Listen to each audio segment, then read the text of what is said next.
Islohotlar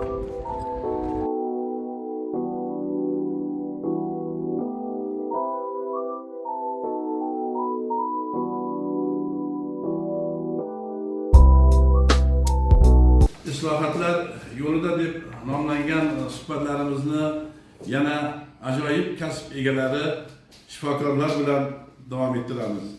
Kattaqo'rg'on tibbiyot birlashmasida uzoq yillardan buyon mehnat qilib kelayotgan, bu yerda halol mehnat qilib, xalqning doim duosini, olqishini olib, qo'li yengil shifokor degan nomga sazovor bo'lgan ajoyib suhbatdoshlarimizdan biri Ibodulla aka Alimov bo'ladilar. Ibodulla aka mana qariyb 50 yil mehnat qilyapsiz. Shifokorlik kasbining siri, sinoatini, og'ri, yengilini, suv sovuqlarini hammasini boshingizdan kechirgansiz. Shu sohani bir bugungi kundagi istiqbollari haqida so'zlab gapirib bersangiz. Rahmat. Avvalambor men shuni aytmoqchimanki, bu shifokorlik kasbi o'ta murakkab, insondan ko'pgina bilimlarni, muomalalarni talab qiladigan kasblardan biri bo'lib hisoblanadi. Chunki biz bemorlar bilan ishlaymiz, sog' kishi bilan emas, bemorlar bilan ishlaymiz. Sharafli kasblardan bittasi, bir tomondan sharafli kasb, bir tomondan qiyin kasb. Chunki o'sha bemorlarni davolab, bemorlar yaxshi bo'lib ketgan vaqtda faxrlanib, el orasida, xalq orasida hurmatga sazovor bo'lib yurish, bu hammaga ham nasib bo'lavermaydi. Men mana shu ko'p yillik tajribam mobaynida shuni ko'rib yuribmanki, keyingi yillarda respublikamizning barcha viloyatlarida, tumanlarda bo'layotgan tibbiyot sohasidagi islohotlar bizning Kattaqo'rg'on tumanimizda ham bo'lyapti. Jumladan bundan 30 yil, 40 yil oldin shifoxonada ko'pgina apparaturalar yetishmasdi. Bizda operatsion bloklarimizda instrumentlar yetishmasdi. Hozirgi paytda hamma apparaturalar keltirildi. Jumladan endoskopik apparatlar, laparoskopik apparatlar, kompyuter tomografiya oldik, sifrovoy rentgenografiya apparati oldik. Bu degani bizning tumanimizda yashaydigan aholi Samarqand shahriga, Toshkent shahriga ovora bo'lib qatnab yurmaydi. O'sha respublikamizning viloyat markazlarida, respublika markazida bo'layotgan barcha turdagi operatsiyalar, murakkab operatsiyalar bizning tumanimizda ham amalga oshirilyapti. Mana men 46-47 yildan beri shu tumanda jarroh bo'lib ishlayotgan bo'lsam, shu oralig'da ko'pgina mana shogirdlarimiz chetlarga borib o'qib keldilar, zamonaviy apparaturalarda ishlashni o'rganib keldilar. Laparoskopik operatsiyalar qilinyapti, murakkab operatsiyalar jigarda, qorin bo'shlig'i a'zolarida hamma operatsiyalarni amalga oshiryapmiz. Keyingi vaqtlarda ko'krak qafasidagi operatsiyalar ham, o'pkadagi operatsiyalar, murakkab jarohatlar, travmalar hammasi mana bo'limimizga kelinadi. Birinchi yordam ko'rsatilib, tegishli muolajalar o'tkazilib, tegishli operatsiyalar qilinyapti. Bu degani bemorlarimizga shu yaqinda uzoq qishloqlarda yashovchi aholiga sifatli tibbiy yordam ko'rsatilyapti degani demakdir.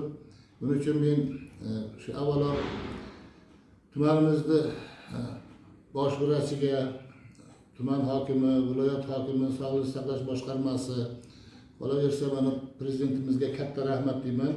Chunki respublikamizning uzoq o'lkalarda, qishloqlarda yaratilgan mana shunday bemorlarga xizmat qilinadigan tibbiy asbob uskunalar, dori-darmonlar yetkazib berganlar uchun ularga hammasiga tashakkur bildiraman bo'limiz nomidan. Oddiy misol qilib aytsam, mana shu 2025-yilda 200 dan ziyodroq laparoskopik operatsiyalar qilindi bo'limizda. Bu degani shu 200 ta bemor Samarqandga bormay, Toshkentga bormay, mana shu Kattaqo'rg'on tumani o'zida operatsiya qilindi degani. Endi 1000 dan ziyod bemorlar mana shu yerda kompyuter sifrovoy multispiral kompyuter tomografiya apparati keltirildi. Bu degani mana shu 1000 dan ziyod bemorlar Samarqandga bormasdan, Toshkentga bormasdan shu yerda o'zlarini to'liq tekshiruvdan o'tkazib davolanishga muyassar bo'ldilar. Hamma laborator tekshiruv apparaturalari kelgan tumanimizga, mana laboratoriya bo'limida hamma analizlar qilinmayapti. Operatsion stol, lampalar, koagulyatorlar, asoslar, instrumentlar berildi. Hammasi bor. Shogirdlarimiz ham mana hozir o'qib kelib, o'zlarining malakalarini oshirib, 90% shogirdlarda toifasi oliy toifa, birinchi toifaga ega.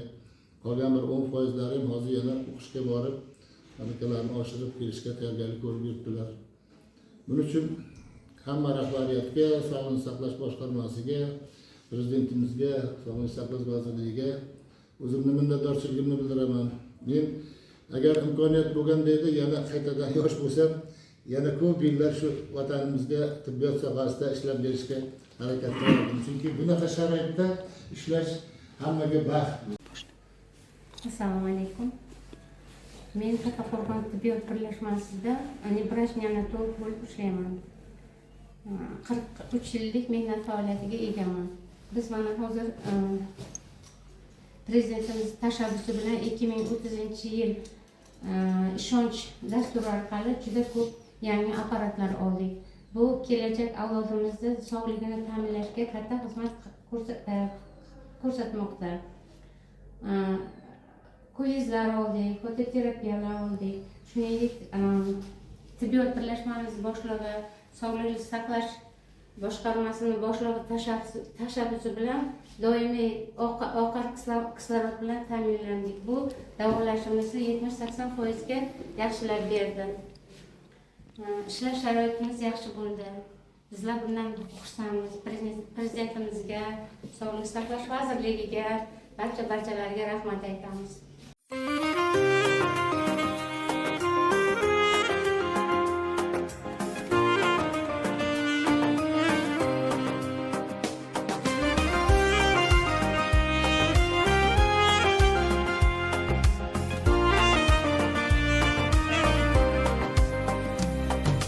Bemorning oldida tun bo'yi qoldida, holidan bo'lgancha xabardor. Shifo har so'zida, toliqqan ko'zida, siz bilgan bilmagan shifokor. Havoda yo'ldami, dengizu cho'ldami, dardlarni artay deb bedor. Yoniga kelishga va yordam berishga bemorni ko'rdimi u tayyor. Insonning hayoti qayrilmay qanoti, bardavom bo'lsin deb umidvor. Allohdan so'raydik, davoni qo'llaydik, siz bilgan bilmagan shifokor.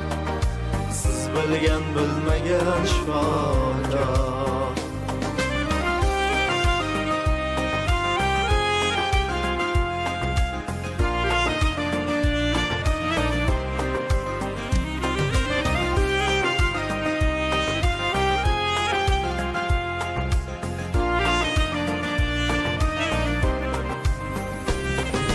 Hayoti agarda bo'lsa ham xatarda, hamisha u sodiq vafodor. Sog'likning posboni, yetgancha imkoni, ko'makka shoshguvchi najotkor. Dardlarni yenguvchi, o'zidan kechguvchi, qanchalar ulug'vor xokisor. Ta'zimda xalqimiz, siz bunga haqlisiz, eng yuksak e'zozga sazovor. Dardlarni yenguvchi, o'zidan kechguvchi, qanchalar ulug'vor xokisor.